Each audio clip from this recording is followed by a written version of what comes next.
Halo Demers, Lein di sini dan sekarang kita masih sama TUF Desk F15. Hampir aja kesebut TUF Gaming.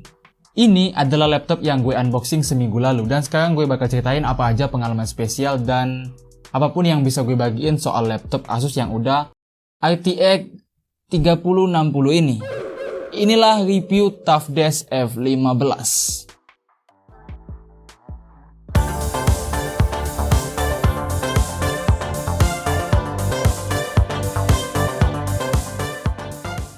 Gue mulai dari desain TUF Desk F15. Laptop ini nggak ngebawa banyak variasi buat tampilannya. Nggak nyala ngejreng atau mencolok gimana gitu. Tapi nggak terlalu flat juga. Kalau di TUF Gaming A15 dia belakangnya clean, cuman ada logo TUF doang yang kecil di tengah-tengah. Di sini sedikit lebih rame karena ada tulisan TUF gede dengan font yang begini. Ada juga logo seri produknya di pojok kanan atas yang bentuknya beda. Karena desain logo yang baru memang ini.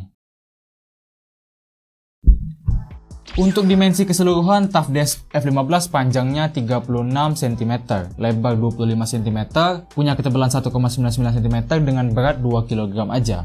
TUF Desk F15 bisa kita buka mudah dengan satu tangan aja. Dan di sana akan terlihat 3 tombol keyboard yang warnanya beda sendiri, yaitu tombol WA, S, dan D. Waktu kita nyalain, semua bagian bawah keyboardnya juga akan nyala dengan tampilan backlight warna Tosca, kombinasi biru sama hijau. Di keyboardnya juga nggak ada numpad ya. Dan kalau buat pemakaian gue nggak masalah juga, karena emang nggak terlalu butuh. Selain empuk, tombol keyboardnya juga nggak berisik. Jadi kalau kita ngerjain tugas malam-malam buta, kayaknya nggak bakal ngeganggu kawan di sebelah kamar. Mungkin. Buat yang suka warna-warni, harus tahu ya, keyboard di laptop ini single LED backlight. Warnanya nggak bisa kita ubah karena cuma ada satu variasi aja. Soal build quality, sebagian besar pakai polikarbonat alias plastik.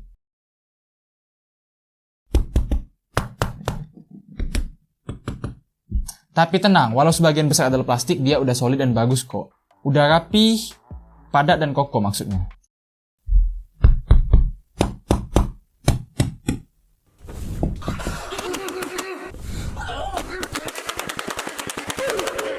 Apalagi dia diklaim sama Asus udah lolos pengujian untuk mendapatkan sertifikasi militer Mild STD. Dan sertifikasi militer tersebut harusnya bisa jadi jaminan, supaya laptop ini punya durability yang tahan lama.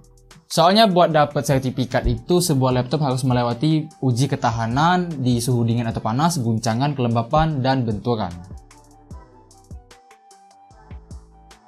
Penempatan touchpadnya juga udah bagus, soalnya nggak mengganggu kita waktu mau ngetik terus nekan tombol space. Dulu gue punya laptop yang tombol space sama touchpadnya sejajar, jadi waktu ngetik sering banget kepencet, dan itu lumayan bikin kesel. Tapi buat laptop ini udah aman kok, walau kesentuh sama tangan juga dia nggak bakal ngeklik sendiri karena udah ada fitur yang otomatis matiin fungsi touchpad kalau kita lagi ngetik. Oke lanjut, rasa mencet keyboard TUF Desk F15 enak-enak aja sih menurut gue. Buat main Losaga yang butuh kecepatan tangan juga enak. Dari estetika gue suka sih buat keseluruhan ini nggak terlalu mencolok. Soalnya varian warna hitam ini ngebuat dia kelihatan kayak laptop biasa, bukan laptop yang punya mesin canggih sekelas RTX. Yep, laptop Desk F15 ini udah dibekali GPU Nvidia RTX 3060 dengan konfigurasi CPU generasi barunya Intel yang punya 4 core dan 8 thread.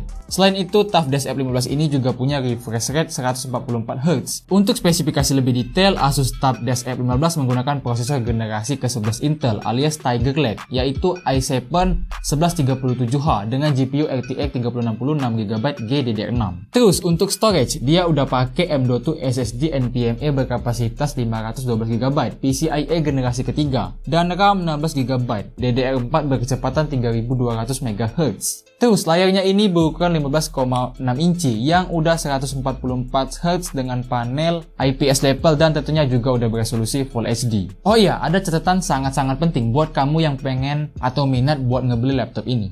Unit TUF Desk F15 yang gue dapet kebetulan udah langsung 16GB buat RAM. Tapi kebanyakan unit yang beredar sekarang gue lihat cuma dikasih satu RAM 8GB aja. Dan rata-rata unit yang dipakai sama reviewer lain juga demikian. Dan waktu gue lihat hasil benchmark gamenya mereka itu lumayan jauh sama yang gue dapet. Di PUBG Preset High mereka cuma dapet 70-an FPS, sementara gue udah tembus 100-an FPS. Dan bener aja, RAM yang masih single channel adalah masalahnya. Jadi buat kamu yang mau beli TUF Desk F15 dan cuma dapat RAM 8GB aja, on board wajib banget nambah satu keping lagi 8GB dengan kecepatan yang sama supaya bikin performanya maksimal.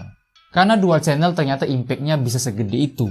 Bisa bikin gap angka FPS jadi lebih jauh antara laptop ini dengan yang masih single channel sama udah dual channel. Masa RTX doang tapi FPS-nya nggak nendang.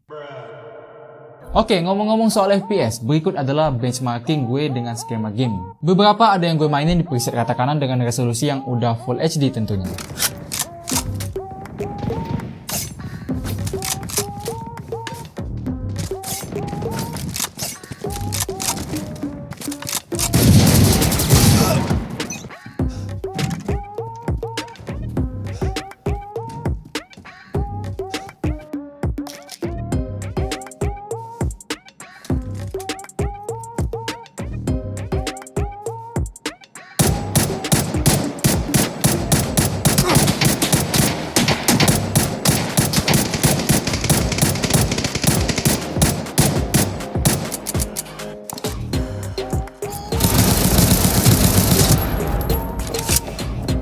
Took a hit.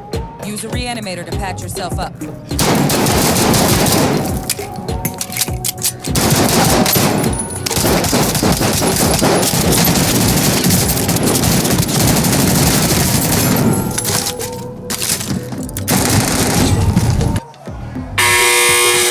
Sort them out or capture the objective.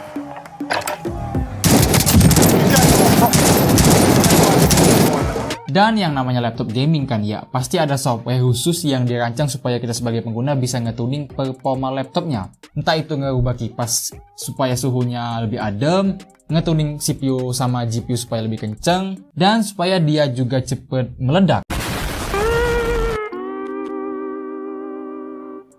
Kita bisa melakukan tuning-tuning yang gue maksud tadi lewat software khusus bernama Armoury Crate. Di sana kita juga bisa ngatur tingkat kecerahan dan juga animasi backlight keyboardnya.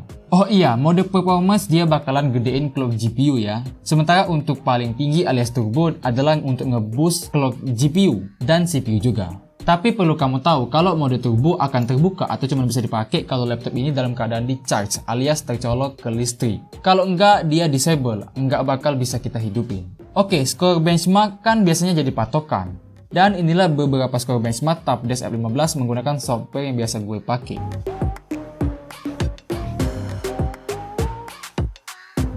Buat multi-core dia nggak terlalu gimana-gimana, nggak spesial, tapi kalau dari single core dia punya nilai yang bagus karena bisa setara dengan Ryzen 7 5800HS yang biasanya dipakai sama laptop 25-30 jutaan ke atas. Lalu untuk GPU, ternyata gap performa antara RTX 3060 Mobile dengan versi desktop nggak terlalu jauh.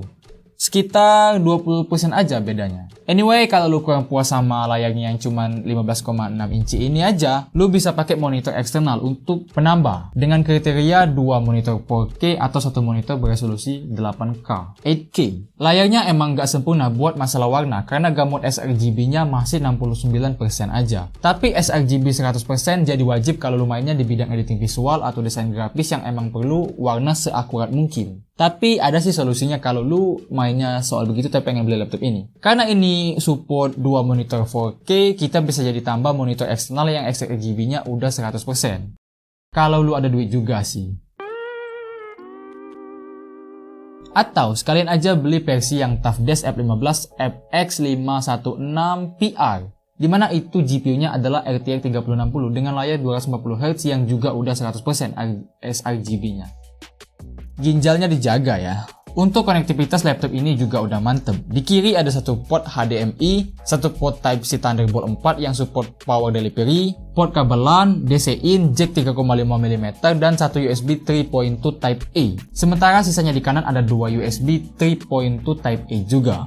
Dengan adanya port Type-C Thunderbolt 4 di sini, lu juga bisa nambahin external GPU. Kalau ngerasa RTX 3060 yang ada di sini di dalam laptop ini masih kurang. Tapi kebangetan sih lo kalau bener mau kayak begitu. Lanjut lagi.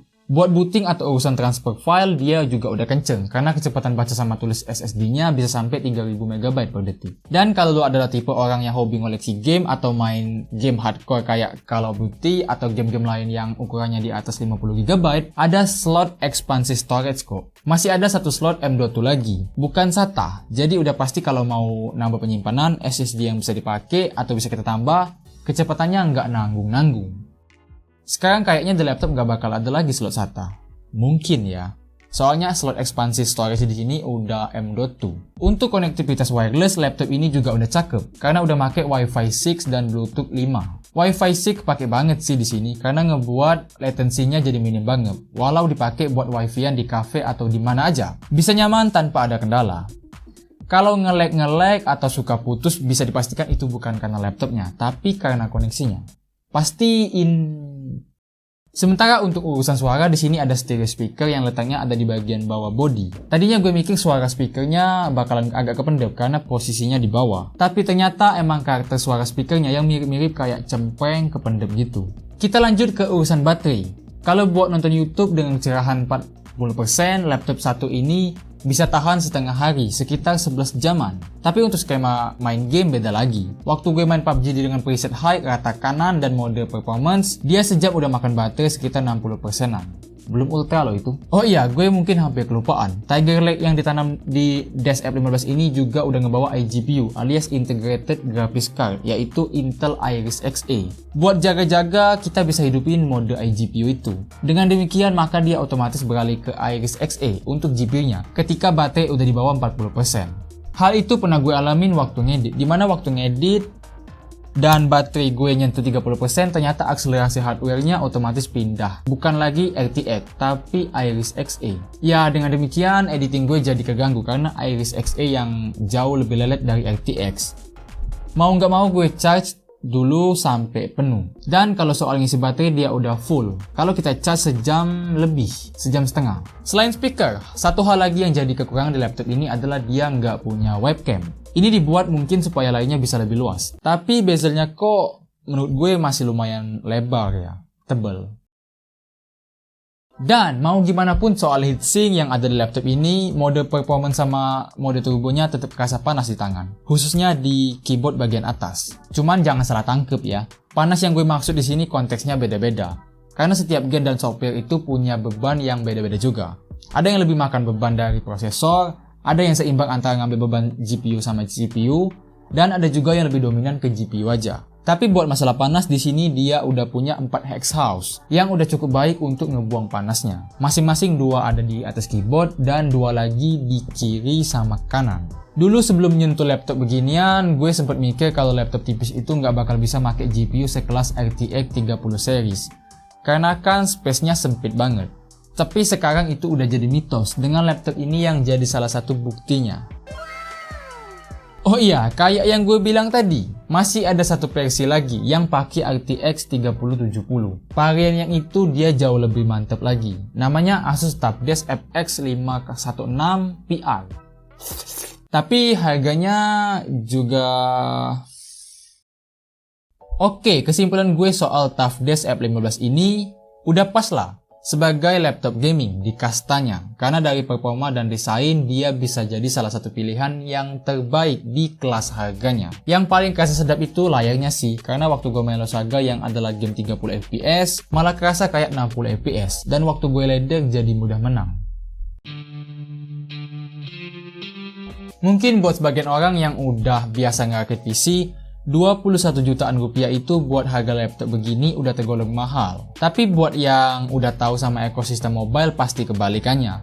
Ini udah tergolong salah satu yang murah dan kenceng di harganya. Asus TUF Desk F15 yang gue pegang ini memang bukan laptop gaming dengan performa tinggi terbaik. Dia ada di tengah-tengah antara laptop gaming sama laptop ultra tipis. Kalau misal tertarik, kamu bisa klik link pembelian di deskripsi ya. Tapi harus ingat sama... Oh iya, buat main game gue tentunya juga harus pakai mouse, dan di sini gue pakai Logitech J102. Itu juga produk yang bakal gue review juga. Jadi subscribe supaya nggak ketinggalan, dan sampai ketemu di konten Teknoida yang berikutnya.